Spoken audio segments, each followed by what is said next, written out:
तो नमस्कार दोस्तों, मेरा नाम है मौसम नागपाल। आप सभी का स्वागत है इंट्राडे ट्रेडिंग क्रैश कोर्स के पार्ट 3 में। पार्ट 1 एंड पार्ट 2 को आपने इतना ज़्यादा यहाँ पे पसंद किया, हमें बहुत अच्छे वहाँ पे कॉम्प्लीमेंट्स मिल रहे हैं। सबसे बढ़िया बात यहाँ पे मुझे क्या लग रही है कि मेरे से जो छोटी उम्र के लोग हैं, ऑब्वियसली जिनको हम ट्रेडिंग वहाँ पे सिखाना चाहते थे, उनको तो ये चीज़ें यहाँ पे पसंद आ ही रही है। साथ ही साथ जो मेरे से यहाँ पे 10 साल 15 साल 20 साल बड़े लोग हैं, वो जब ये वीडियोस यहाँ पे देख रहे हैं, वो बोल रहे हैं कि ट्रेडिंग को आज तक हमने इतना हुआ समझा हुआ था, बट इतना आसानी से तुमने उसको वहाँ पे एक्सप्लेन किया कि हमें भी वो चीज़ें वहाँ पे समझ में आ रही है। ये आई थिंक मेरे लिए एक सबसे बड़ा वहाँ पे कॉम्प्लीमेंट था, जो मैं दिल से वहाँ पे पढ़ के बहुत खुश हुआ हूँ कि यार इनको भी चीज़ें वहाँ पे समझ में आ रही है। बस एक छोटी सी हमारी तरफ से रिक्वेस्ट होती है कि ये जो हम यहाँ पे मेहनत कर रहे हैं, इतना कंटेंट वहाँ पे फ्री में डाल रहे हैं, आपकी तरफ से एक लाइक और एक बढ़िया सा वहाँ पे कमेंट वहाँ पे मिल जाए तो ये वीडियो जो यहाँ पे यूट्यूब का एल्गोरिथम होता है, फेसबुक का वहाँ पे एल्गोरिथम होता है, एटलीस्ट उनको भी पता लगे कि यार इस चैनल पे बहुत बढ़िया बढ़िया वहाँ पे कंटेंट आ रहा है। 30 मिनट की, 20 मिनट, 25 मिनट, आधे घंटे की वहाँ पे वीडियोस आ रही है, जो एक्चुअली में बहुत वहाँ पे प्रोडक्टिव है, जिससे आपको वहाँ पे बहुत इन्फॉर्मेशन मिल रही है। तो ये दोनों काम जरूर कर देना, वीडियो को लाइक और चैनल को सब्सक्राइब कर लेना, और इस वीडियो को जरूर शेयर कर देना जिनको भी यहाँ पे इंट्राडे ट्रेडिंग सीखनी है। एटलीस्ट ये क्रैश कोर्स है, उनके सारे बेसिक कॉन्सेप्ट्स वहाँ पे क्लियर हो जाएंगे। सारे इंपॉर्टेंट लिंक्स, चाहे वो हमारा व्हाट्सएप का हेल्पलाइन नंबर है, हमारा यहाँ पे टेलीग्राम का ऑफिशियल चैनल है, सारे लिंक्स आपको नीचे डिस्क्रिप्शन में मिल जाएंगे। तो आप अगर उसको ज्वाइन करना चाहो तो वो भी आप कर सकते हो। चलिए विदाउट एनी डिले इसकी यहाँ पे शुरुआत करते हैं। So hi guys, welcome back to intraday crash course. This is going to be part 3 of this course, part 1 and part 2। अगर आपने वहाँ पे नहीं देखा है, it's my humble request, link आपको नीचे डिस्क्रिप्शन में मिल जाएगा। पार्ट 1 एंड पार्ट 2 पहले देख लीजिएगा, उसके बाद ये पार्ट 3 आप वहाँ पे स्टार्ट कीजिएगा। एक आपका फ्लो बन जाएगा, आपको चीज़ें वहाँ पे इजीली समझ आनी स्टार्ट हो जाएगी। तो इस पार्ट में हम क्या क्या चीज़ें वहाँ पे डिस्कस करने वाले हैं ये हम देख लेते हैं। तो सबसे पहले हम यहाँ पे टाइम फ्रेम्स के बारे में डिस्कस करने वाले हैं कि वहाँ पे 5 मिनट का टाइम फ्रेम क्या होता है, 15 मिनट का वहाँ पे टाइम फ्रेम क्या होता है, 1 दिन का टाइम फ्रेम वहाँ पे क्या होता है, 1 मंथ का टाइम फ्रेम क्या होता है, ये टाइम फ्रेम कब कब हम वहाँ पे यूज़ करते हैं, कौन से ट्रेडिंग में कौन सा टाइम फ्रेम वहाँ पे बेस्ट रहता है, ये हम यहाँ पे डिस्कस करने वाले हैं। फिर यहाँ पे सपोर्ट रेजिस्टेंस के बारे में हम यहाँ पे डिस्कस करेंगे कि वहाँ पे सपोर्ट आप कैसे ड्रॉ कर सकते हो, रेजिस्टेंस आप वहाँ पे कैसे ड्रॉ कर सकते हो। उसके बाद इसी टॉपिक में ही हम वहाँ पे ये भी चीज़ डिस्कस करेंगे कि सप्लाई जोन क्या होता है, फिर वहाँ पे डिमांड जोन क्या होता है। ठीक है, हमने ये पहले भी शायद डिस्कस किया था, बट अब यहाँ पे थोड़ा सा और देख लेंगे डिटेल में, वहाँ पे ड्रॉ करके भी देख लेंगे। फिर flipping of support and resistance यहाँ पे आ जाएगा कि वहाँ पे फ्लिप करने पे सपोर्ट वहाँ पे रेजिस्टेंस बन जाता है, रेजिस्टेंस वहाँ पे सपोर्ट बन जाता है। ये हम चीज़ें चार्ट्स पे भी जाके देखेंगे। फिर पीवट पॉइंट्स आ जाएगा, ये एक तरह का वहाँ पे इंडिकेटर ही है। ठीक है, इसके अलावा भी देखो यार और बहुत सारे इंडिकेटर्स है। अगर आप नीचे कमेंट सेक्शन में बोलोगे हर एक इंडिकेटर पे MACD आ गया, फिर वहाँ पे फिबो आ गया, फिबोनाची यहाँ पे आ गया, फिर वहाँ पे RSI आ गया, अगर आप बोलोगे हर एक इंडिकेटर पे वहाँ पे एक अलग से डेडिकेटेड वीडियो बन सकती है।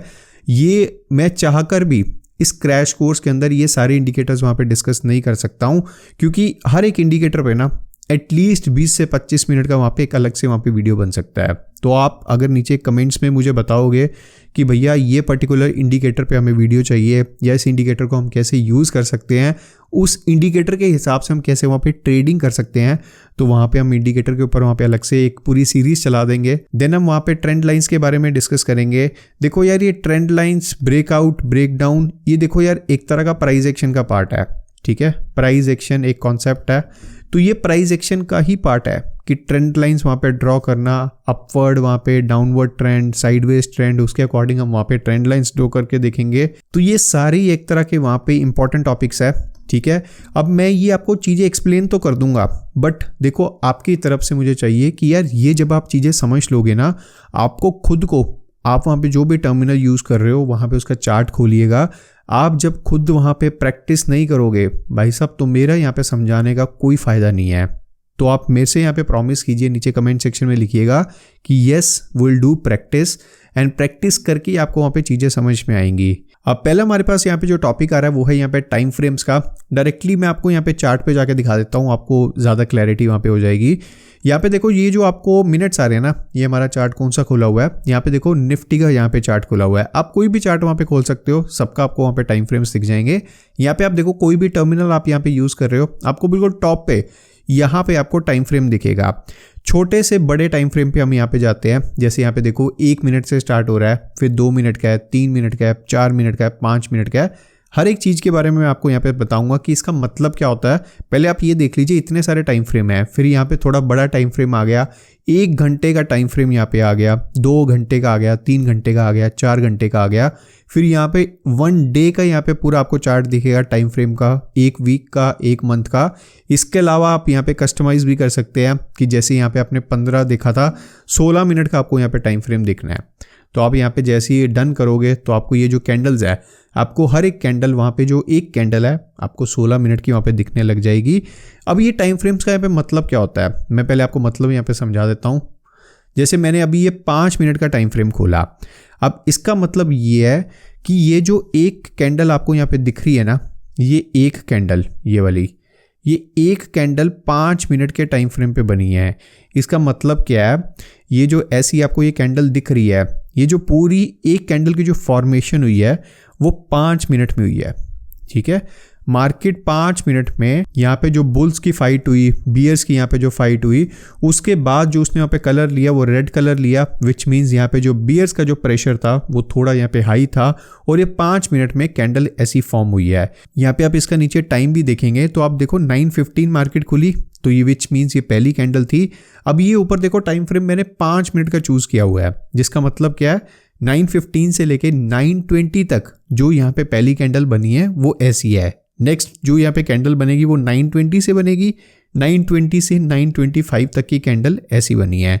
फिर नेक्स्ट यहाँ पे कैंडल देख लेते हैं, 9:25 से 9:30 तक की कैंडल यहाँ पे ऐसी बनी है। फिर यहाँ पे नेक्स्ट जाते हैं, 9:30 से यहाँ पे स्टार्ट हो गया, विच मीन्स 5 मिनट की कैंडल का यहाँ पे मतलब एक सिंपल सा है कि हर एक कैंडल यहाँ पे जो बन रही है वो 5 मिनट की एक कैंडल बन रही है। अब यहाँ पे अगर मैं इसको छोटा कर दूँ, 5 मिनट से मैं चला जाऊँ यहाँ पे 1 मिनट पे, ठीक है, 1 मिनट पे, अब यहाँ पे बहुत सारी कैंडल्स बन गई है ना। अब जहाँ पे हमने देखा था 5 मिनट में एक कैंडल बन रही थी, वहाँ पे वही 5 मिनट में 1-1 मिनट की 5 कैंडल्स बनने वाली है।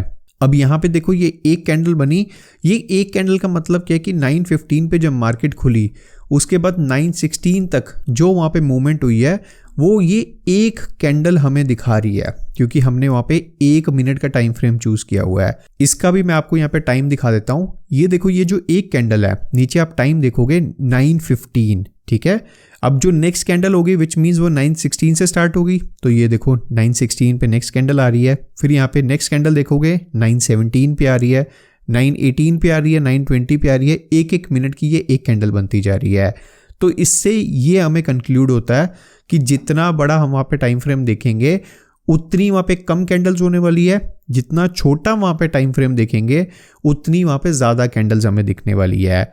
यहाँ पे देखो 1-1 मिनट की यहाँ पे 5 मिनट तक, यहाँ पे 9:15 से स्टार्ट हुआ 9:20 तक, यहाँ पे आप देखो टोटल कितनी कैंडल्स बन चुकी है, 1 2 3 4 ये 5 कैंडल्स बन चुकी है 5 मिनट के अंदर अंदर। क्यों बनी 5 कैंडल्स? क्योंकि हमने 1 मिनट का वहाँ पे टाइम फ्रेम चूज किया हुआ था। अब यही मैं वहाँ पे 15 मिनट का अगर टाइम फ्रेम चूज कर लूँ तो यहाँ पे क्या होगा, पहली बात कैंडल्स बहुत कम होगी, ये पूरे दिन में ही इन्होंने सिर्फ इतनी कैंडल्स बनाई है, ठीक है, क्योंकि हमने 15 मिनट का वहाँ पे टाइम फ्रेम चूज किया हुआ है। अब यहाँ पे देखो ये एक कैंडल कितने मिनट की होगी, विच मीन्स ये 15 मिनट की एक कैंडल ऐसे फॉर्म हुई है, सिर्फ एक कैंडल यहाँ पे। तो जितना बड़ा हमारे पास टाइम फ्रेम है, जितना बड़ा हमारे पास टाइम फ्रेम है उतनी कम कैंडल्स होंगी, कैंडल्स उतनी हमारे पास कम होगी, और जितना छोटा टाइम फ्रेम है हमारे पास उतनी ज़्यादा हमारे पास यहाँ पे कैंडल्स होने वाली है। तो ये चीज़ मैंने आपको प्रैक्टिकली भी करके दिखा दी, बट जब आप खुद वहाँ पे अपने चार्ट्स खोलोगे तो आप वहाँ पे कैंडल्स गिनोगे कि यार अगर मेरा वहाँ पे 1 मिनट का टाइम फ्रेम है या वहाँ पे 3 मिनट का टाइम फ्रेम है तो मुझे उतनी ज़्यादा कैंडल्स देखनी पड़ रही है। और जितना बड़ा मैं वहाँ पे टाइम फ्रेम यूज़ कर रहा हूँ, अगर मैं 15 मिनट का वहाँ पे यूज़ कर रहा हूँ तो उतनी कम मुझे कैंडल्स देखनी पड़ रही है। अब यहाँ पे अगर आप 1 डे का चूज़ कर लो तो सिर्फ और सिर्फ आपको एक कैंडल दिखेगी, चाहे वो बड़ी दिखे, चाहे वो आपको छोटी दिखे, चाहे वो आपको वहाँ पे ग्रीन दिखे, आपको वहाँ पे रेड दिखे, वो आपको सिर्फ एक ही कैंडल वहाँ पे दिखेगी। यहाँ पे आपको वो भी मैं दिखा देता हूँ। अब हमने यहाँ पे एक दिन का वहाँ पे टाइम फ्रेम चूज कर लिया, तो यहाँ पे एक दिन में जो मूवमेंट हुई है पूरी मार्केट में उसकी ये कैंडल फॉर्म हुई है। अब इस कैंडल से ये भी कंक्लूड होता है कि मार्केट बहुत कंफ्यूज है अभी, मार्केट क्या अभी बहुत कंफ्यूज है कि ऊपर जाएं या वहाँ पे नीचे जाएं, अभी कंफ्यूज चल रही है। तो यहाँ पे आप 2 दिन पहले देखोगे मूवमेंट, देखो यहाँ पे मार्केट की, यहाँ से अच्छा खासा उसने सपोर्ट लिया, उसके बाद ऐसी तगड़ी रैली आई कि एक दिन में ही वहाँ पे ना करते करते हुए 200-250 पॉइंट निफ्टी ऊपर चला गया। इतनी बड़ी वहाँ पे रैली आई, विच मीन्स यहाँ पे जो बुल्स का प्रेशर था वो बहुत हाई था। फिर उसके बाद यहाँ पे अगेन ऊपर गया। हो सकता है ये जो रैली है यहाँ से सपोर्ट लेने के बाद आने वाले टाइम में और भी बहुत तगड़ी रैली हो सकती है यहाँ पे। बट ये चीज़ हमें कंफर्म कब होगी, जब मंडे को वहाँ पे मार्केट वहाँ पे खुलेगी। तो ये टाइम फ्रेम यहाँ पे कैसे लगता है, कौन से टाइम फ्रेम में वहाँ पे कितनी कैंडल्स होती हैं, अभी तक आपको इतनी चीज़ क्लियर होगी। अब मैं आपको वहाँ पे और चीज़ें यहाँ पे समझाता हूँ टाइम फ्रेम में। यहाँ पे देखो, अगर आप इंट्राडे कर रहे हो, आप क्या कर रहे हो, अगर आप वहाँ पे इंट्राडे ट्रेडिंग कर रहे हो तो आप कौन सा टाइम फ्रेम आपके लिए वहाँ पे बढ़िया रहता है। पहला यहाँ पे 5 मिनट का, दूसरा यहाँ पे 15 मिनट का। अब 15 मिनट और 5 मिनट में यहाँ पे डिफरेंस क्या आता है, देखो अगर आप एंट्री कर रहे हो किसी ट्रेड में, अगर आप वहाँ पे एंट्री कर रहे हो तो आप 5 मिनट के टाइम फ्रेम के हिसाब से वहाँ पे एंट्री करते हो। और अगर आप वहाँ पे सपोर्ट या रेजिस्टेंस बना रहे हो, जो हम आगे इसमें डिस्कस करने वाले हैं, सपोर्ट या रेजिस्टेंस बना रहे हो इंट्राडे की ट्रेडिंग में, तो आप वहाँ पे 15 मिनट के टाइम फ्रेम पे जो सपोर्ट रेजिस्टेंस बनाते हो वो थोड़ा सा वहाँ पे ज़्यादा एक्यूरेट रहता है एज़ कम्पेयर टू 5 मिनट्स का टाइम फ्रेम। अब नेक्स्ट, अगर आप वहाँ पे स्विंग ट्रेडिंग कर रहे हो, स्विंग ट्रेडिंग वहाँ पे कौन करता है, जो होता है यार कि वहाँ पे 2 दिन रख लेंगे ट्रेड, 3 दिन रख लेंगे, 4 दिन रख लेंगे, 5 दिन रख लेंगे, 30 दिन हम वहाँ पे ट्रेड रख लेंगे, ठीक है। जो ज़्यादा लंबा लॉन्ग टर्म नहीं अपना सोचते हैं कि यार 1 महीने के अंदर, 1 हफ्ते के अंदर हमें प्रॉफिट आ जाए और हम वहाँ से निकल जाए। वो यहाँ पे जो टाइम फ्रेम चूज़ करते हैं, या तो वो चूज़ करते हैं यहाँ पे 1 डे का, या वहाँ पे चूज़ कर लेते हैं वीकली का। अगर आप यहाँ पे पोजीशनल ले रहे हो, पोजीशनल तो देखो यार फंडामेंटल्स कंपनी के देखने होते हैं कि हम उसको 1 साल रखेंगे, 2 साल कंपनी के वहाँ पे स्टॉक को रखेंगे।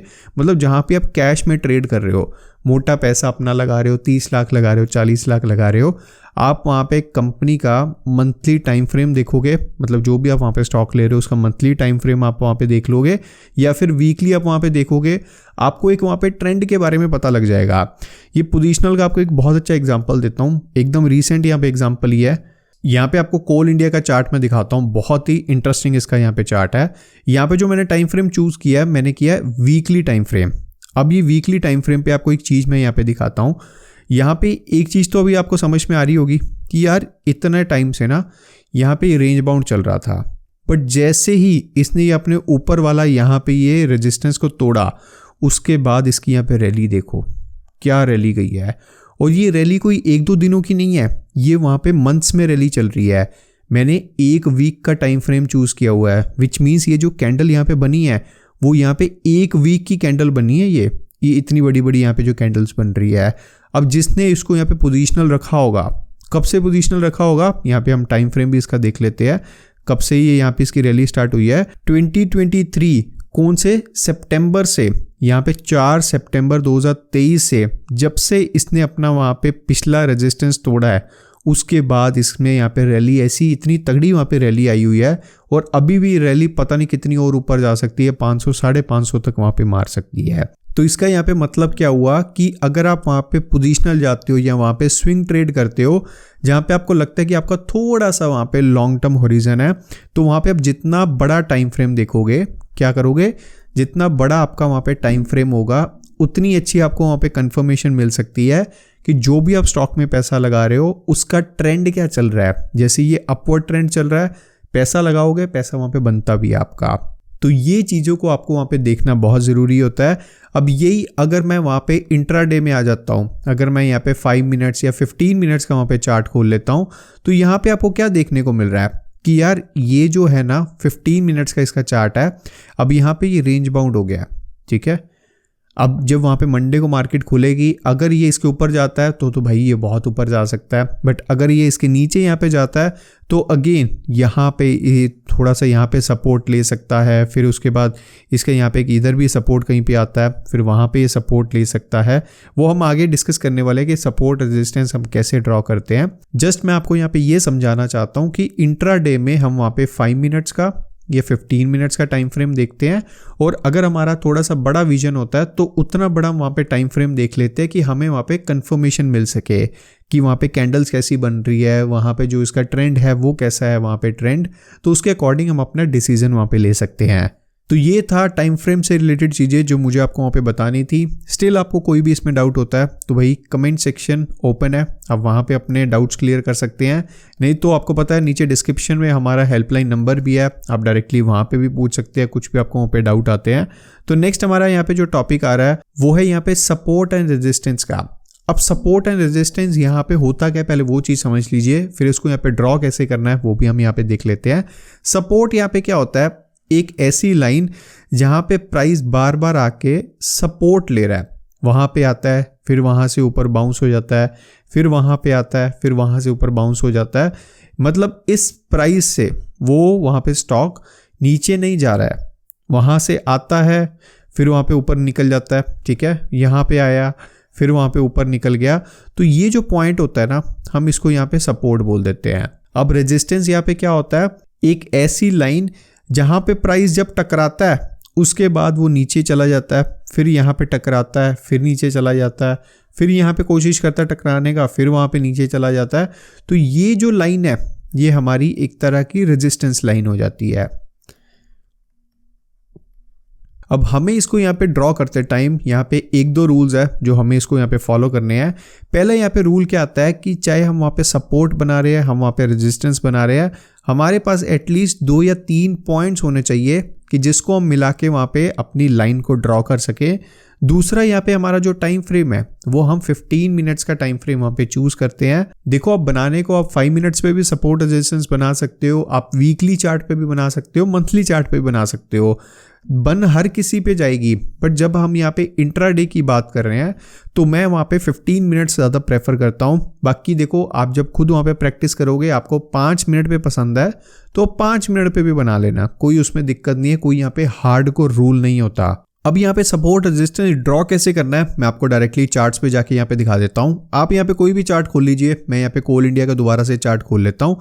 यहाँ पे सबसे पहली चीज़ आपको सपोर्ट रेजिस्टेंस ड्रॉ कैसे करना है, ड्रॉइंग टूल्स कैसे वहाँ पे आएंगे। जैसे आप यहाँ पे ड्रॉ पे क्लिक करोगे, आप कोई भी वहाँ पे टर्मिनल यूज़ कर रहे हो या तो आपको वहाँ पे लेफ्ट साइड पे आपको पूरे ड्राइंग टूल्स दिख जाएंगे। अब यहाँ पे ज़रूरत है यहाँ पे ड्राइंग टूल पे जाके ये सारे ड्राइंग टूल्स आपको वहाँ पे दिख रहे हैं। आपको कुछ वहाँ पे लिखना है तो आप इससे वहाँ पे लिख सकते हैं, कुछ आपको वहाँ पे कमेंट डालना है, कॉल आउट डालना है तो आप यहाँ पे इसको यूज़ कर सकते हैं। यहाँ पे क्रॉस लाइन है, जैसे कि ये क्रॉस लाइन आपको यहाँ पे दिख रही है, मैं जहाँ पे कर्सर कर रहा हूँ ये क्रॉस लाइन यहाँ पे आ रही है। आपको कोई लाइन ड्रॉ करनी है, ये हॉरिजॉन्टल टूल यहाँ पे आ रहा है, मैं जहाँ पे इसको क्लिक करूँगा वहाँ पे हॉरिजॉन्टल लाइन ऑटोमेटिकली अपनी ड्रॉ करता रहेगा और एकदम ये सीधी लाइन यहाँ पे ड्रॉ करता है। अब यहाँ पे अगर मैं ये लाइन टूल है, मुझे यहाँ पे थोड़ा सा अल्टरनेटिव लाइन चाहिए जो यहाँ पे ट्रेंड लाइन होती है। ट्रेंड लाइन तो हर बार ऊपर या नीचे अपवर्ड या डाउनवर्ड ट्रेंड भी हम देखेंगे ना, तो हमें ये ट्रेंड लाइन हम इससे यहाँ पे ड्रॉ कर सकते हैं। इसके अलावा हमें फिबोनाची है या ये रेक्टेंगल है, जैसे यहाँ पे ये जो मार्केट है ये यहाँ पे ये देखो एक रेक्टेंगुलर बॉक्स में मार्केट चल रही है, तो हम यहाँ पे इसे सिग्निफाई कर सकते हैं कि जब मंडे को हम यहाँ पे इस चार्ट को यहाँ पे देखेंगे तो हमें पता होगा कि ये जो साइडवेज मार्केट थी इसका कहीं पे ब्रेकआउट या ब्रेकडाउन आता है तो हम उसको वहाँ पे चेकआउट कर सकते हैं। तो ये सारे टूल्स जैसे जैसे आप वहाँ पे प्रैक्टिस करते जाओगे आपको आदत हो जाएगी कि कैसे कैसे टूल्स को आपको वहाँ पे यूज़ करना है। अब नेक्स्ट यहाँ पे बात आती है कि हमें सपोर्ट रेजिस्टेंस वहाँ पे कैसे ड्रॉ करना है। तो पहले हम इसको वहाँ पे दोबारा रिवाइज कर लेते हैं कि जो सपोर्ट था, सपोर्ट क्या था कि एक ऐसी लाइन जहाँ पे प्राइस आता है उस पॉइंट को टच करके वहाँ पे वापस चला जाता है, फिर प्राइस आता है पॉइंट को टच करके वापस चला जाता है। और रेजिस्टेंस वहाँ पे क्या था कि वहाँ पे एक ऐसी लाइन कि उस पॉइंट पे वहाँ पे प्राइस आता है तो वहाँ से मुड़ जाता है, फिर वहाँ पे प्राइस आता है, फिर वहाँ पे मुड़ जाता है। यहाँ पे अगर आप इस चार्ट को आप यहाँ पे ध्यान से देखोगे, ये जो हमारा फ्राइडे वाला कोल इंडिया का चार्ट था, तो यहाँ पे आपको एक चीज़ यहाँ पे समझ में आ रही होगी कि यार जब भी प्राइस यहाँ पे आ रहा है ना, ये पॉइंट पे मुड़ रहा है, फिर पॉइंट पे आ रहा है, फिर मुड़ रहा है, फिर यहाँ पे आ रहा है, फिर तो मार्केट यहाँ पे ख़त्म होगी, बाकी मंडे के बाद यहाँ पे पता लगेगा। तो ये यहाँ पे जो पॉइंट हुआ ना, यहाँ पे हम अगर आप लाइन ड्रॉ कर दें तो ये हमारा एक तरह का सपोर्ट वहाँ पे लाइन बन चुकी है। अब यही चीज़ मैं ऊपर वहाँ पे करूँ कि ये जो हमारा पॉइंट आ रहा है कि यहाँ पे प्राइस आया मुड़ गया, फिर यहाँ पे प्राइस आया अगेन यहाँ पे मुड़ गया, तो ये हमारा ऊपर वाला रेजिस्टेंस हो गया, नीचे वाला हमारे पास वहाँ पे सपोर्ट हो गया। बस इतना आसान यहाँ पे होता है सपोर्ट एंड रेजिस्टेंस वहाँ पे ड्रॉ करना। अब मंडे को हम क्या वहाँ पे सोच सकते हैं कि अगर यहाँ पे मार्केट थोड़ा सा गैप अप होती है, ये यहाँ पे भी खुलती है, उसके बाद यहाँ पे अपना कैंडल को सस्टेन करती है, कैंडल्स यहाँ पे ऊपर बनाती है इस पॉइंट के ऊपर, विच मीन्स हमारी जो पिछली यहाँ पे रेजिस्टेंस थी उसके तो ऊपर यहाँ पे चला ही गया। उसके बाद यहाँ पे मार्केट और ऊपर ऊपर वहाँ पे जा सकता है ना, ऊपर जाने की कोई लिमिट नहीं है। अब नीचे अगर आएगा, इसके नीचे यहाँ पे सस्टेन करता है, फिर हम यहाँ पे देखेंगे कि इसका वहाँ पे नेक्स्ट सपोर्ट कहाँ पे मिल रहा है। तो यहाँ पे हम पुरानी देख लेते हैं। तो यहाँ पे आप देखोगे ये जो यहाँ पे कैंडल्स है ना, इसके नीचे नहीं जा रही थी, तो ये हमारे पास वहाँ पे इसका अलग सपोर्ट आ गया। तो यहाँ तक भी फिर कोल इंडिया यहाँ पे आ सकता है। तो ये चीज़ें हम यहाँ पे ड्रॉ कर सकते हैं, जो कि बहुत इजी होता है। लोग पता नहीं इसको इतना कॉम्प्लिकेट यहाँ पे क्यों कर देते हैं। सपोर्ट रेजिस्टेंस देखो, जितना आप यहाँ पे प्रैक्टिस करोगे ना, उतने जल्दी आपको यहाँ पे समझ में आएंगे सपोर्ट रेजिस्टेंस यहाँ पे ड्रॉ करना। हम थोड़ा सा और यहाँ पे पीछे चलते रहते हैं। अब यहाँ पे ये चार्ट आप यहाँ पे देखो, यहाँ पे आपको समझ में आ रहा है ना कि यार ये जो पॉइंट्स है ना, अब ये तो ऑटोमेटिकली ड्रॉ हो गया। अब यहाँ पे देखो, यहाँ पे मार्केट आया, यहाँ इस पॉइंट से मुड़ गया, फिर यहाँ पे दोबारा आया, फिर मुड़ गया, फिर यहाँ पे तीसरी बार आया। अब देखो यहाँ पे जब तीसरी बार आया ना, पहले यहाँ पे आया, मुड़ गया यहाँ से, फिर दूसरी बार आया, फिर मुड़ गया, तीसरी बार यहाँ पे आया, तीसरी बार यहाँ पे आके इसने यहाँ पे थोड़ा सा रीटेस्ट किया, फिर उसके बाद तो यहाँ पे ऊपर ही ऊपर यहाँ पे इसने रैली बनाई है। तो ये जो हमारे पास पॉइंट था पहले, ये क्या था, एक तरह का रेजिस्टेंस था, है ना। बट यही रेजिस्टेंस को ये दोबारा जब टच करने आया तो यहाँ पे रेजिस्टेंस क्या बन गया, सपोर्ट बन गया। सपोर्ट कैसे बन गया कि पहले ये बोल रहा था भैया इसके ऊपर जाना नहीं है, जाना नहीं है, बट इसके बाद जब यहाँ पे दोबारा टेस्ट करने आया तो यही पॉइंट से लोगों ने और बाइंग स्टार्ट करी, और ये पॉइंट को जो रेजिस्टेंस था उसको यहाँ पे इन्होंने सपोर्ट में कन्वर्ट कर दिया। तो जब यहाँ पे कोई रेजिस्टेंस एकदम वहाँ पे सपोर्ट में कन्वर्ट हो जाए तो वहाँ पे इसको बोल देते हैं भैया फ्लिपिंग हो गई है। ठीक है, क्या हो गई है, फ्लिपिंग हो गई है। कि जब भी मार्केट जिस पॉइंट को बहुत ज़्यादा रिस्पेक्ट कर रही होती है, जो वहाँ पे उसका रेजिस्टेंस होता है, और वही पॉइंट बाद में उसका सपोर्ट बन जाता है, तो वहाँ पे उसको फ्लिपिंग बोल देते हैं। फ्लिपिंग और सपोर्ट एंड रेजिस्टेंस यहाँ पे बोल देते हैं। इसका बिल्कुल ऑपोजिट भी हो सकता है कि मार्केट अगर वहाँ पे नीचे आ रही है और जो उसका वहाँ पे सपोर्ट था उसके भी नीचे वहाँ पे मार्केट चली गई और दोबारा उसको रीटेस्ट करने आती है, तो यही पॉइंट उसका रेजिस्टेंस भी बन जाता है। समझ गए। तो सपोर्ट एंड रेजिस्टेंस दोनों वहाँ पे फ्लिप भी हो सकते हैं, डिपेंड करता है कि मार्केट के वहाँ पे डायरेक्शन क्या है, उसके अकॉर्डिंग वहाँ पे वो दोनों अपने आप को चेंज कर लेते हैं। अब अगर हम यहाँ पे बैंक निफ्टी का चार्ट खोलें, जो कि सबका यहाँ पे फेवरेट होता है, अब बैंक निफ्टी के चार्ट में आप यहाँ पे देखो, यहाँ पे ये है भैया फ्राइडे वाला चार्ट है ना, 16 तारीख का। अब अगर मैं बोलूं कि भैया इसका सपोर्ट रेजिस्टेंस आपको यहाँ पे ड्रॉ करना है, तो बहुत सिंपल है। आप यहाँ पे देखोगे ये पॉइंट जो आ रहा है ना, 2-3 बार इसने यहाँ पे टच किया, यहाँ पे क्या हो गया, ये सपोर्ट हो गया। अब इसके ऊपर यहाँ पे मार्केट नहीं गया, तो एज ऑफ नाउ ये इसका यहाँ पे रेजिस्टेंस हो चुका है। तो अगर यहाँ पे जब मंडे को मार्केट खुलती है, अगर ये बॉक्स के अंदर ये जो इसने यहाँ पे नाच किया है, इसके ऊपर अगर वहाँ पे कुछ जाता है तो वहाँ पे हम बाइंग की अपॉर्चुनिटीज़ को देखेंगे। अगर इसके नीचे वहाँ पे जाता है तो हम वहाँ पे सेलिंग की वहाँ पे अपॉर्चुनिटीज़ को देखेंगे। इतना सिंपल यहाँ पे होता है। यहाँ पे जो हर रोज़ वो एनालिसिस की वीडियो डालते हैं ना, वो इसी बिहाफ पे ही वहाँ पे डालते हैं। सपोर्ट रेजिस्टेंस इसका ये है, वहाँ पे थोड़ा सा और वहाँ पे थोड़ा बैक डाटा देख लेते हैं। जैसे हमने तो यहाँ पे 1 दिन का यहाँ पे डाटा देखा है, अब उनके वहाँ पे एनालिसिस में वो 2 या 3 दिन का वहाँ पे डाटा देख लेंगे। अब ये देखो, आपने खुद ने वहाँ पे प्रैक्टिस करनी है, चार्ट्स खुद के वहाँ पे खोलो, वहाँ पे देखो सपोर्ट रेजिस्टेंस ड्रॉ करके, फिर नेक्स्ट डे वहाँ पे मार्केट में जब आप बैठो उस स्टॉक की वहाँ पे एनालिसिस करो कि वहाँ पे कैंडल उस पॉइंट के बाद अगर खुलती है तो कितना ऊपर वहाँ पे जाती है या वहाँ पे जाती नहीं है, वहाँ पे रीटेस्ट करके नीचे आ जाती है। तो ये चीज़ें जब तक आप खुद नहीं वहाँ पे देखोगे, मैं जितना मर्जी यहाँ पे समझा दूँ उसका वहाँ पे कोई फायदा नहीं होने वाला है। अब इसी के साथ हमारे पास यहाँ पे एक और टॉपिक आता है जिसका नाम है यहाँ पे सप्लाई जोन। ठीक है, सप्लाई जोन, दूसरा है यहाँ पे डिमांड जोन। आई थिंक ये मैंने पहली या दूसरी वीडियो में वहाँ पे डिस्कस किया होगा, जस्ट मैं उसको वहाँ पे रिवाइज कर रहा हूँ। अब supply zone and demand zone वहाँ पे होता क्या है, just like support and resistance ही है। यहाँ पे जब हम सपोर्ट एंड रेजिस्टेंस को वहाँ पे ड्रॉ करते हैं, यहाँ पे हमने रेजिस्टेंस एक ड्रॉ किया, नीचे हमने सपोर्ट वहाँ पे ड्रॉ किया, तो ऑब्वियसली हमारे पास एक नंबर आता है। जैसे यहाँ पे है 46,369, एक नंबर यहाँ पे आ गया। अब यहाँ पे भी अगर मैं यहाँ पे लाइन ड्रॉ करूंगा तो ये देखो 46,300 के करीब वहाँ पे एक नंबर आ रहा है। बट ये नंबर कभी अप्रॉक्सीमेट तो नहीं हो सकता ना। यहाँ पे देखो, हो सकता है ये कैंडल पूरी वहाँ पे नीचे आके फिर वहाँ पे वापस मुड़ जाए, है ना। यहाँ पे आप कैंडल ने विग बनाए हुए हैं, अब यहाँ पे इसका इतना बड़ा विग है, यहाँ पे छोटा सा विग है, हो सकता है ये वाली कैंडल का इतना बड़ा यहाँ पे विग होता, फिर यहाँ से वापस मुड़ जाती। तो इसका यहाँ पे कहने का मतलब क्या है कि हम एक वहाँ पे जोन बनाते हैं, ठीक है, हम क्या बनाते हैं, एक जोन बनाते हैं कि यार इतने पॉइंट्स के बीच में ना यहाँ पे इसका सप्लाई जोन है, इसका वहाँ पे डिमांड जोन है। अब supply zone and demand zone वहाँ पे होता क्या है, अगर आपने पुरानी हमारी वीडियोस वहाँ पे देखी होंगी तो आपको ये चीज़ बिल्कुल वहाँ पे क्लियर होगी। सप्लाई जोन यहाँ पे जो होता है, जो हर बार वो है रेजिस्टेंस पे बनता है, जहाँ पे हमारी रेजिस्टेंस होती है वहाँ पे सप्लाई जोन बनता है, जिसका मतलब क्या है कि यहाँ पे अगर हम एक वहाँ पे जोन बनाए तो यहाँ पे करीब हमारा एक सप्लाई जोन बनेगा ये वाला, और अगर हम इसके यहाँ पे नीचे बनाए तो यहाँ पे एक हमारा डिमांड जोन बनेगा इस साइड पे, ये हमारा डिमांड जोन होगा, और ये वाला हमारा जो होगा ऊपर वाला सप्लाई जोन होगा। तो ये हमारा हो जाता है। इसको अगर मैं बड़े चार्ट्स पे आपको करके दिखाऊं तो आपको और वहाँ पे क्लैरिटी होगी। ये यहाँ पे जो 15 मिनट का चार्ट है, अगर मैं इसको यहाँ पे एक दिन के चार्ट पे करूं, आपके पास एक यहाँ पे सप्लाई जोन बन जाएगा।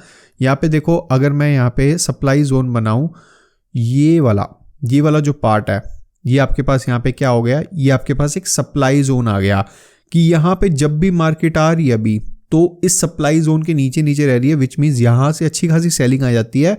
मार्केट जब भी इसको यहाँ पे टच कर रही है, हम बैंक निफ्टी की यहाँ पे बात कर रहे हैं, जब भी इसको यहाँ पे टच कर रही है हर बार इसके नीचे यहाँ पे आ रही है, और इसके नीचे वाला यहाँ पे देखिए, ये जो पॉइंट है मार्केट इसके नीचे भी नहीं जा रही है, विच मीन्स ये हमारा डिमांड जोन है, यहाँ पे लोग खरीदारी कर रहे हैं, यहाँ से लोग बाइंग कर रहे हैं, ये हमारे पास एक वहाँ पे डिमांड जोन आ रहा है। इसी चीज़ों को लोग वहाँ पे कोर्सेज में 10,000 के 15,000 के कोर्स में वहाँ पे बेचते हैं कि यहाँ पे सप्लाई जोन डिमांड जोन वहाँ पे कैसे वहाँ पे ड्रॉ करना है, सपोर्ट रेजिस्टेंस वहाँ पे कैसे ड्रॉ करनी है। बहुत सिंपल चीज़ें होती है, इट्स ऑल अबाउट प्रैक्टिस। आपको लाइनें ड्रॉ करनी है भैया, जो आप बचपन से अपने पेंटिंग में, अपने वहाँ पे जो आपकी आर्ट एंड क्राफ्ट वाली वहाँ पे क्लासेस होती थी, वही चीज़ें आपको यहाँ पे ड्रॉ करनी है।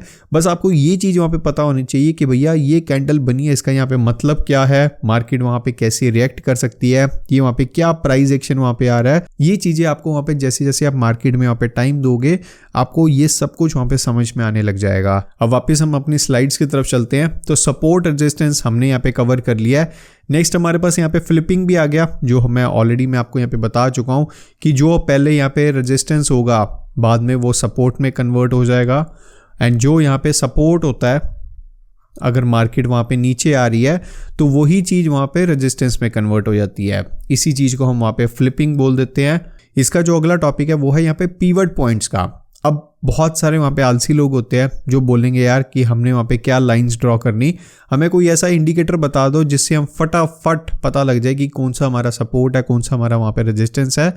तो यहाँ पे आपको क्या करना है, ये स्टडीज़ में आपको जाना है। स्टडीज़ में जाके आपको क्या वहाँ पे लिखना है, पीवट पॉइंट्स आएगा। ये जैसे ही आपने वहाँ पे क्लिक किया, आपको कोई यहाँ पे ड्राइंग टूल की ज़रूरत नहीं है, कुछ नहीं है। यहाँ पे आपको पीवट पॉइंट्स ऑटोमेटिकली यहाँ पे मिल गया है। मैं यहाँ पे 15 मिनट का टाइम फ्रेम दोबारा से लगा देता हूँ, आपको बहुत सारे पीवट पॉइंट्स यहाँ पे दिख जाएंगे। अब ये 15 मिनट के टाइम फ्रेम में यहाँ पे आप देखोगे आपको लाइंस ऑटोमेटिकली ड्रॉ यहाँ पे मिल रही है। अब इन लाइंस का यहाँ पे मतलब क्या है, ये जो आपको यहाँ पे रेड लाइन मिल रही है तो ऑब्वियसली ये आपका रेजिस्टेंस है, ठीक है, कि मार्केट अगर यहाँ से कैंडल्स ऊपर बननी स्टार्ट होती है तो इसका नेक्स्ट रेजिस्टेंस ये है, फिर इससे अगला यहाँ पे रेजिस्टेंस आपको यहाँ पे दिख जाएगा कि यहाँ पे ये रेजिस्टेंस है, या इससे पुराना रेजिस्टेंस यहाँ पे ये था। अब इसके नीचे यहाँ पे जाती है तो यहाँ पे देखो ये सपोर्ट है, फिर यहाँ पे ये सपोर्ट आपको आ रहा है, फिर ये सपोर्ट आ रहा है, तो ये पीवट पॉइंट्स भी आपको यहाँ पे दिख जाते हैं। ये पीवट पॉइंट्स इतने एक्यूरेट वहाँ पे नहीं होते हैं, बट बहुत लोग इसको यहाँ पे यूज़ फिर भी करते हैं, जिनको यहाँ पे फटाफट वहाँ पे एक ही आंख में देखना होता है ना कि वहाँ पे कौन सा हमारे पास सपोर्ट आ रहा है, कौन सा रेजिस्टेंस आ रहा है, वो ये इंडिकेटर वहाँ पे यूज़ कर लेते हैं। बट मैं हर बार यही प्रेफर करता हूँ यार कि खुद वहाँ पे बना लो। मार्केट जब स्टार्ट होने वाली होती है, जैसे 9:15 बजे वहाँ पे मार्केट खुलती है ना, तो अगर आप वहाँ पे 8:45 के करीब भी वहाँ पे बैठोगे, 15 मिनट में आपको यहाँ पे लाइंस पता लग जाएंगी कि ये यहाँ पे सपोर्ट आ रहा है, फिर यहाँ पे ये ऊपर इसका रेजिस्टेंस आ रहा है। कितना को टाइम लगता है यार इन चीज़ों में वहाँ पे देखने में। तो आप खुद वहाँ पे ड्रॉ करोगे, ज़्यादा आपको वहाँ पे एक्यूरेसी आएगी, ज़्यादा आपको वहाँ पे पता लगेगा। नहीं तो आपके पास एक टूल वहाँ पे इंडिकेटर इन्होंने दिया ही हुआ पीवट पॉइंट्स का, आप चाहो तो उसको भी वहाँ पे यूज़ कर लेते हो। ये टोटली आपकी चॉइस है कि आप वहाँ पे क्या करना चाहते हो। अब नेक्स्ट हमारे पास यहाँ पे जो टॉपिक आ रहा है वो है यहाँ पे ट्रेंड लाइंस का। ट्रेंड लाइंस को यहाँ पे डिस्कस करने से पहले हम यहाँ पे पहले ट्रेंड्स के बारे में देख लेते हैं। हमने पहले भी वीडियोस में डिस्कस किया था कि यहाँ पे ऐसा जो ऊपर वहाँ पे जा रहा है, ठीक है, वो एक अपवर्ड ट्रेंड आ जाता है।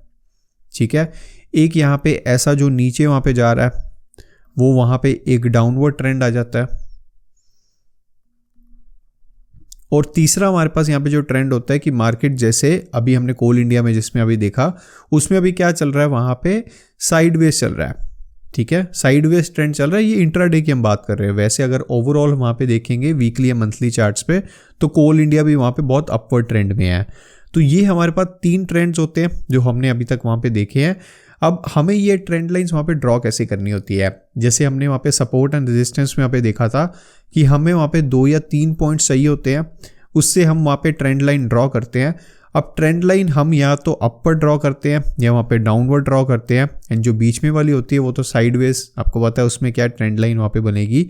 तो ये 3 ट्रेंड लाइंस हम वहाँ पे ड्रॉ करते हैं। बहुत इसको आसान तरीके हैं वहाँ पे बनाने का, हम वहाँ पे चार्ट्स में जाके देख लेते हैं। तो यहाँ पे हम अगेन बैंक निफ्टी का वहाँ पे चार्ट खोल लेते हैं, क्योंकि सबका फेवरेट ही यहाँ पे बैंक निफ्टी है। लोग बैंक निफ्टी में वहाँ पे ट्रेंड्स का चेंज में देखते हैं। तो यहाँ पे देखो, ये जो बहुत बढ़िया यहाँ पे ट्रेंड लाइन आपको मैं बना के दिखाता हूँ। यहाँ पे हम ड्रॉ पे गए, यहाँ पे ये जो आपको लाइन दिख रहा है कंट्रोल L यहाँ पे है। यहाँ पे देखो, आपको एक टॉप का पॉइंट पकड़ना है, एक वहाँ पे आपको नीचे का पॉइंट पकड़ना है। यहाँ पे जैसे हम 2 पॉइंट्स को टच करेंगे, जैसे ये देखो, ये आपको एक यहाँ पे पॉइंट टच हो गया, यहाँ पे ये वाला, दूसरा यहाँ पे ये पॉइंट टच हो गया, एंड तीसरा आपको ये पॉइंट टच हो गया।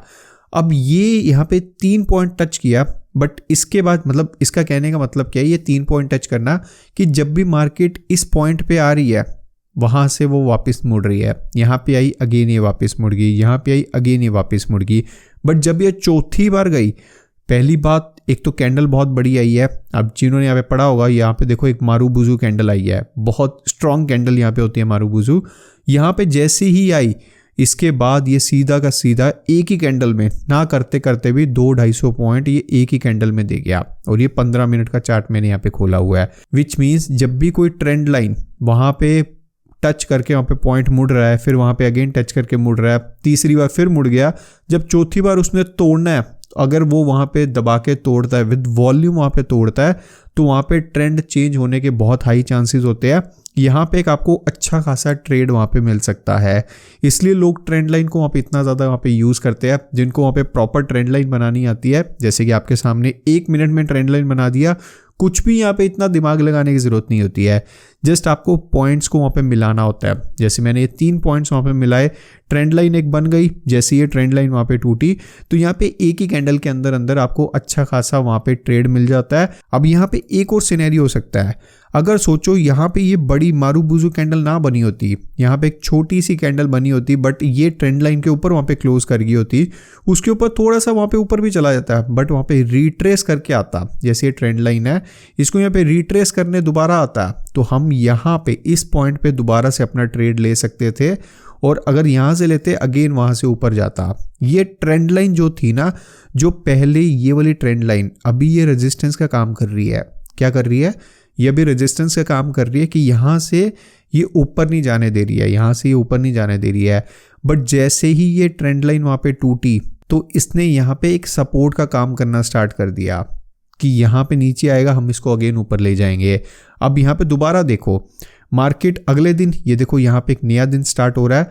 मार्केट अगले दिन यहाँ पे खुली, यहाँ पे थोड़ा सा डाउन खुली, वहाँ पे गैप डाउन यहाँ पे मार्केट खुली इतनी ज़्यादा। इसके बाद अगेन ये ट्रेंड लाइन को वहाँ पे तोड़ा, थोड़ा सा इसने रीटेस्ट यहाँ पे किया, फिर यहाँ पे देखो क्या ऊपर गया। विच मीन्स ये ट्रेंड लाइन को इतना ज़्यादा इन्होंने रिस्पेक्ट किया। रिस्पेक्ट करने के बाद जब भी वो नीचे रीटेस्ट करने आ रहा है, उसके बाद डबल वहाँ पे बाउंस बैक ले रहा है, डबल बाउंस बैक ले रहा है, और कितना ऊपर तक वहाँ पे गया है। अब यहाँ पे और हम पीछे एग्जांपल्स देख लेते हैं। अब यहाँ पे देखो, अगर मैं यहाँ पे ट्रेंड लाइन बनाऊँ, इस पॉइंट से लेके अगर मैं इस पॉइंट को यहाँ पे ट्रेंड लाइन बनाऊँ, तो यहाँ पे देखो एक बार इसको यहाँ पे टच करने आया, यहाँ पे आपको ड्रॉ करके मैं दोबारा दिखा देता हूँ। यहाँ पे देखो इस पॉइंट पे इसने यहाँ पे टच किया, फिर यहाँ पे इसने टच किया। अब जब तीसरी बार इसने यहाँ पे टच किया, वो भी इतने बड़े यहाँ पे कैंडल के साथ, उसके बाद यहाँ पे देखो ये दोबारा रीटेस्ट करने आया। जैसे कि मैंने आपको बताया कि अगर अच्छे वॉल्यूम से वो उसको वहाँ पे नहीं तोड़ता है, तो वहाँ पे वो रीटेस्ट करने आता है, तो ये वहाँ पे आपको डबल कंफर्मेशन मिल जाती है कि यार अगर वहाँ पे चीज टूटी, उसके बाद वो रिकन्फर्म करके वहाँ पे दोबारा नीचे उसने जाना ही जाना है। तो यहाँ पे देखो ये नीचे आया, फिर अगेन ये देखो इतना नीचे वहाँ पे गया। तो यहाँ पे भी इन्होंने ये देखो ट्रेंड लाइन को कितना अच्छा वहाँ पे रिस्पेक्ट किया है। ये जो ट्रेंड लाइन इसकी यहाँ पे सपोर्ट थी, अब ये पहले इसका सपोर्ट बना हुआ था कि प्राइस जब भी इस ट्रेंड लाइन के पास आ रहा था ये तब बहुत तगड़ा बाउंस बैक ले रहा था। यहाँ पे भी देखो ये ट्रेंड लाइन के पास आया, अगेन इसने यहाँ पे बाउंस बैक लिया, बट जब मार्केट इतना वहाँ पे गैप अप खुली उसके बाद वहाँ पे सेलिंग आनी स्टार्ट हुई और वहाँ पे ही इसने वहाँ पे ट्रेंड लाइन को तोड़ा तो यहाँ पे देखो नीचे भी गिर गई। अब ये जो ट्रेंड लाइन थी इस पॉइंट पे आके ये क्या बन गई, इसका रेजिस्टेंस बन गई। क्या बन गई, ये ट्रेंड लाइन इसका रेजिस्टेंस बन गई कि इस पॉइंट के ऊपर इसको यहाँ पे नहीं जाने दे रही थी और इसी पॉइंट पे लोगों ने वहाँ पे सेलिंग स्टार्ट किया जिससे वहाँ पे बैंक निफ्टी और नीचे गिर गया। तो यही यहाँ पे ट्रेंड लाइन का कॉन्सेप्ट है। मैंने आपको एक अपवर्ड वाली ट्रेंड लाइन भी दिखा दिया कि कैसे वहाँ पे अपवर्ड पे जब जाते हैं तो वहाँ पे सपोर्ट का काम करते हैं। मैंने अभी आपको डाउनवर्ड की ट्रेंड लाइन भी दिखा दिया कि कैसे वहाँ पे आपको रेजिस्टेंस दिखती है। तो अभी ये आपका वहाँ पे काम है इन चीज़ों को वहाँ पे प्रैक्टिस करना, चार्ट्स खोलो, ये सब चीज़ें वहाँ पे आप खुद प्रैक्टिस करो, आपको और वहाँ पे चीज़ें समझ में आएंगी। अब ट्रेंड लाइन अगर आपको वहाँ पे समझ में आ गई तो हमारा यहाँ पे जो लास्ट कॉन्सेप्ट आता है वो है यहाँ पे ब्रेकआउट एंड ब्रेकडाउन का। ये देखो ट्रेंड लाइन से ही यहाँ पे रिलेटेड है। यहाँ पे देखो जब आप कोई एक ट्रेंड लाइन बनाते हैं उसके बाद कहीं ना कहीं पे किसी पॉइंट पे तो वो ट्रेंड लाइन को वहाँ पे तोड़ता है ना, और अगर आपने वहाँ पे एक अपवर्ड वहाँ पे ट्रेंड लाइन बनाई है तो यहाँ पे देखो जैसे कि ये पूरा का पूरा अपवर्ड वहाँ पे ट्रेंड जा रहा है ना, ये ऊपर वहाँ पे ट्रेंड जा रहा है। यहाँ पे देखो इस पॉइंट पे आके इसका यहाँ पे ब्रेकआउट हुआ, ये ट्रेंड लाइन यहाँ पे टूटी, उसको वहाँ पे ब्रेक डाउन बोल देते हैं क्योंकि वहाँ पे नीचे आया है ना, ब्रेक डाउन हुआ तो यहाँ पे इसको ब्रेक डाउन बोल देते हैं। अब अगर आपका वहाँ पे एक डाउनवर्ड ट्रेंड चल रहा था तो स्टॉक जब भी उस पॉइंट पे आता वहाँ से नीचे गिर जाता, अगेन वहाँ पे उस पॉइंट पे आता नीचे गिर जाता, विच मीन्स यहाँ पे एक रेजिस्टेंस थी। ठीक है, अब ये रेजिस्टेंस को जैसे ही उसने वहाँ पे तोड़ा, ठीक है, जैसे आप यहाँ पे देख रहे हो ये जो हमने ट्रेंड लाइन यहाँ पे बनाई है, यहाँ पे इस पॉइंट पे जब भी आ रहा था स्टॉक तो वहाँ पे नीचे जा रहा था, इसने जैसे इसको यहाँ पे तोड़ा तो यहाँ पे ब्रेकआउट हुआ है, इसको यहाँ पे ब्रेकआउट बोल देते हैं। तो ये दोनों चीज़ें वहाँ पे ट्रेंड लाइन से ही रिलेटेड है। तो अब आपने वहाँ पे क्या करना है, आपने अपने वहाँ पे चार्ट्स खोलने हैं। चार्ट्स पे सबसे पहले आप छोटे टाइम फ्रेम पे जैसे 15 मिनट्स का हो गया, वहाँ पे आपको पहले सपोर्ट एंड रेजिस्टेंस बनाना है। ठीक है, सपोर्ट एंड रेजिस्टेंस की पहले आप प्रैक्टिस कीजिए। उसके बाद जब सपोर्ट रेजिस्टेंस आपके अच्छी तरह बनने लग जाएंगे, आपको लगेगा पुराना देखिए डाटा। ठीक है, आप ज़रूरी नहीं है कि आपको लाइव मार्केट में वहाँ पे देखना है, अभी भी आप वहाँ पे देखोगे आपको 5 साल का 10 साल का डाटा आपको चार्ट्स पे वहाँ पे दिख जाएगा। आप चार्ट्स खोल के वहाँ पे अपने सपोर्ट रेजिस्टेंस वहाँ पे ड्रॉ कीजिए। उसके बाद जब आपको इस चीज़ की वहाँ पे प्रैक्टिस हो जाए तब आप वहाँ पे ट्रेंड लाइंस भी साथ साथ देखिए कि यहाँ पे अगर ये स्टॉक यहाँ पे एक अपवर्ड ट्रेंड में जा रहा है तो इसकी यहाँ पे ऐसे ट्रेंड लाइन बन रही है। उसके बाद अगर इसने यहाँ पे ब्रेक डाउन किया तो यहाँ पे कितना नीचे गया, उसके बाद किस पॉइंट पे आके उसने वहाँ पे सपोर्ट लिया, अगर सपोर्ट लिया है तो वहाँ पे उसका पुराना सपोर्ट देखिए कि इस पॉइंट पे आके उसने पहले भी कभी सपोर्ट लिया था या नहीं लिया था। अगर लिया तो ऑब्वियसली वो सपोर्ट को, वो उस पॉइंट को या उस प्राइस को वहाँ पे बहुत रिस्पेक्ट कर रहा है। आपको भी दिमाग में हो जाएगा कि ये पर्टिकुलर स्टॉक अगर यहाँ पे 2600 रुपये या 2700 रुपये जाता है, यहाँ पे जब भी 2500 रुपये आता है कि 2500 रुपये से ये वापस बाउंस बैक करता ही करता है। ये इसकी वहाँ पे हिस्ट्री है, क्योंकि स्टॉक मार्केट हर बार अपनी जो हिस्ट्री है उसको वहाँ पे रिपीट करती ही करती है। स्टॉक मार्केट अपनी हिस्ट्री को वहाँ पे रिपीट करता ही करता है। तो इन सब चीज़ों की आप वहाँ पे प्रैक्टिस कीजिए। कुछ भी आपको वहाँ पे डाउट आता है तो नीचे डिस्क्रिप्शन में हमारा जो ऑफिशियल हेल्पलाइन नंबर है आपको वो भी वहाँ पे मिल जाएगा। आप वहाँ पे अपने डाउट्स को क्लैरिफाई कर सकते हैं। साथ ही साथ अगर आपका अभी तक वहाँ पे डीमैट अकाउंट नहीं खुला हुआ तो डीमैट अकाउंट आप वहाँ पे खुलवा सकते हैं। डीमैट अकाउंट आपको कैसे खोलना है, क्या वहाँ पे डॉक्यूमेंट्स रिक्वायर्ड है, हमारा जो पार्ट 2 था यहाँ पे क्रैश कोर्स का, उसके अंदर सारे डाउट्स मैंने आपको क्लैरिफाई करे हुए हैं। स्टिल यू वांट कि डीमैट अकाउंट से रिलेटेड वहाँ पे एक प्रॉपर वीडियो बना दी जाए कि जिससे आपके सारे डाउट्स वहाँ पे क्लियर हो जाए, वो भी आप नीचे कमेंट सेक्शन में बता देना। आई होप ये जो इंट्राडे का हमारा क्रैश कोर्स था इससे आपको बहुत नॉलेज वहाँ पे मिली होगी। आपके जो बेसिक कॉन्सेप्ट से आपके बहुत हद तक मैंने क्लियर करने की वहाँ पे कोशिश करी है। अभी बहुत सारे और नए नए कॉन्सेप्ट स्टॉक मार्केट से रिलेटेड हम वहाँ पे इंट्रोड्यूस करने वाले हैं। तो इस चैनल को अभी तक अगर आपने सब्सक्राइब नहीं किया तो सब्सक्राइब जरूर कर लेना। तो मिलते हैं फिर वहाँ पे नए टॉपिक के साथ, तब तक के लिए जय हिंद।